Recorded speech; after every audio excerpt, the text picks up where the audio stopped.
was giving class, and after the class, one lady reporter, she came to Prabhupada. She came to Prabhupada and she asked a question, very beautiful question. She said, Swamiji, I have seen in your Vedic culture, there is no importance given to women. Or even if there is importance given, it's very less. Very less importance given to women. And then Prabhupada said, oh really? Did you read all the Vedic scriptures? She said, yeah, somewhat, little bit. And then Prabhupada asked her a question. Prabhupada said, do you know who is in charge of the entire wealth in this universe? She said, no. Prabhupada said, Lakshmi. Lakshmi is the in charge of the entire wealth in this universe. And then Prabhupada asked the second question. Do you know who is the defense minister in this entire creation? She said, no. Prabhupada said, Durga. And then Prabhupada asked the third question. Do you know who is in charge of the entire knowledge in this universe? She said, no. And Prabhupada said, Saraswati. Then Prabhupada said, these three most important departments are governed, like finance department, education department, defense department. All these three most important departments are governed by ladies. How can you say that there is no importance given to Matajis? I was thinking in my mind, now the doors are closed here. Have you seen, I have taken darshan of Radha Gopinath ji? Radha and Krishna, Gopinath and Krishna, they are standing on an equal platform. Have you seen that? It is not that Sri Radha is standing below Krishna. Radha and Krishna, they are standing on an equal platform. It is not, actually, we don't treat them equally. We have more reverence, more respect, and more love for Sri Radha. Raghunath Das Goswami, he writes in his literatures, if Krishna is standing alone and he wants some service from me, I will not go. Raghunath Das Goswami said, I will not go. If Sri Radha is standing next to Sri Krishna, and even if Krishna doesn't call me, I will run and do such service. Krishna alone, we don't know him. Who is he? We don't know. But if he is with Sri Radha, then he is Krishna. This is our Krishna. This is our Gaudiya mode.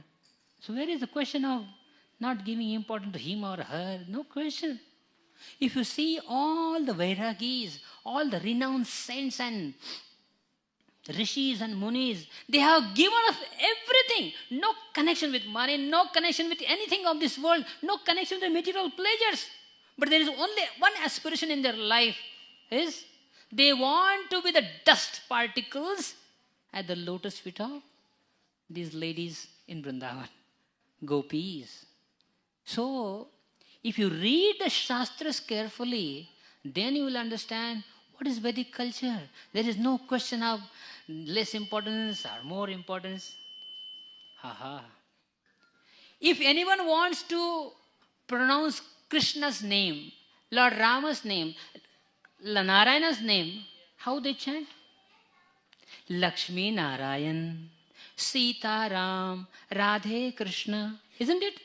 Nobody chants Krishna Radhe, Ram Sita, Narayan Lakshmi. Anyone, even by mistake, anyone chanted like this? Narayan Lakshmi, Ram Sita, or Krishna Radhe? Never. Radhe Krishna, Lakshmi Narayan, Sita Ram.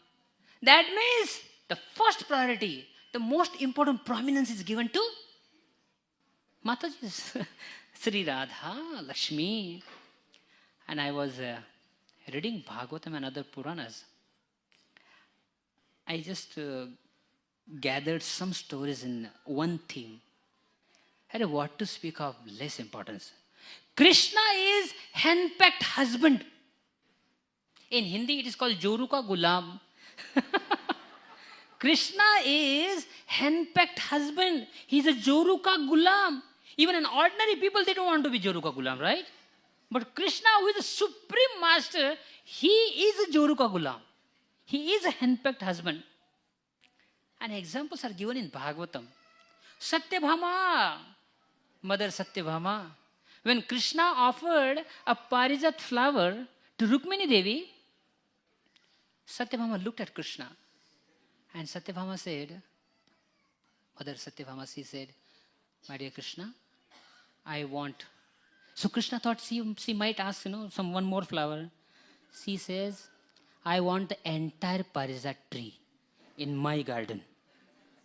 Krishna says, but these parijata flowers and parijata fruits, trees, they are grown only in the heavenly planets.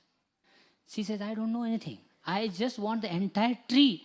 At this moment, Krishna looked at Satyabhama Mai and he said, your command is my wish. And then he brought the carrier Garuda. Both of them rode on the Garuda's back. And then first he flew and he killed Bhaumasura in the presence of Satyabhama Mai. And then both of them went to heavenly planets. And he offered all the present, he gave gift to Aditi, mother of the demigods. Everyone was happy. And suddenly Krishna uprooted the parijat tree, put it on the back of Garuda. Indra said, what are you doing? This is the property of a heavenly planet. You cannot take it to the material world. And then Krishna spoke in the Bombay language. Hey, why? Apun ki isko chahiye, ha. So Indra said, no way, you cannot take this. And Krishna said, see, I have given promise to my wife. I must take this tree. All the gods in the heavenly planet, they came and fought with Krishna. Krishna defeated everyone just to please one Satyabhama Mai. This shows that Krishna has so much love. Krishna took his wife for shopping to heavenly planet. We may take our wife for shopping to some malls, Mumbai or anywhere. He takes his wives to different planets for shopping. Now she wants a parijata tree. Okay, take it. And why will he not become henpecked husband of these ladies? Who are all these ladies? Sri Radha, Sita Mai, Lakshmi Mata. What is her power? Aha! Amazing. When I read this, I was so much of ecstasy. Sita Mai, when her marriage was arranged, Janak Maharaj put up one condition.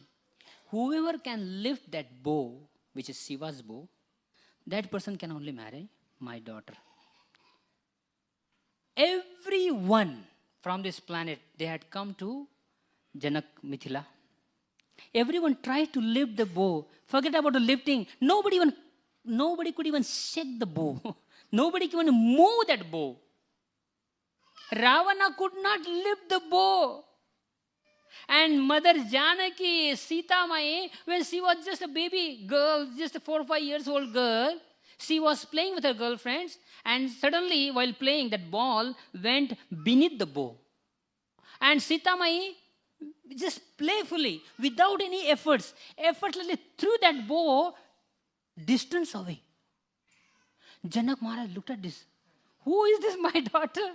Where the hundreds and thousands of wrestlers cannot lift this bow, and she effortlessly just threw it away. At least the person who is getting married to her, he should at least lift the bow, isn't it? And Ravana could not.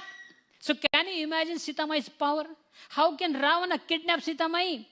Sita Mai, when Ravana came to kidnap her, Sita Mai looked at him, and Sita Mai thought in her mind, she said, hey Ravana, I can crush you between my 2 fingers. I can crush you between my 2 fingers. You know why? Because the conchal, the disc, mess, and a lotus flower, Shankha Chakra Gada Padma, all these 4 things are residing on the tip of the fingers of Lakshmi Mata. Narayana, Lord Ram, they have to carry all these 4 weapons in their hands. Isn't it? Narayana, Vishnu, they carry the disc, conchal, and the mess in their 4 hands. Lakshmi Mata, Sita Mai, and Sri Radha, they carry these 4 symbols on the tip of the fingers. It's mentioned in the Shastra. Can you imagine the power of this Mataji? If she wants, she can crush. One is here is at this fingertips is a mess. Here is a shankha. Here is a chakra. She can kill anyone. What? Who is this Ravana? But she said, no. I want to give this credit to my master, Lord Ram. If he kills Ravana, he will be glorified. So, this is her power.